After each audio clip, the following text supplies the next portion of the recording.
educational thirst trap.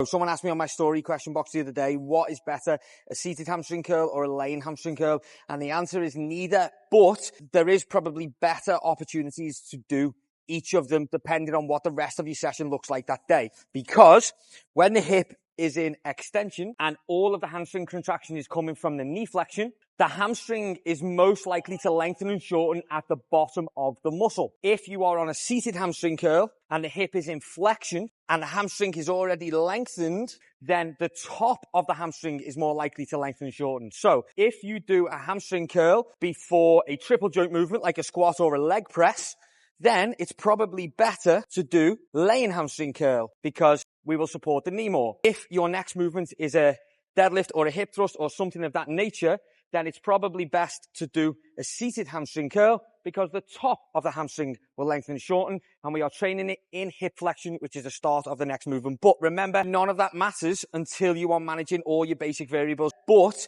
if you are training hard, you are going close to failure, you are making sure every set counts, that's when small training tweaks come into consideration, not before.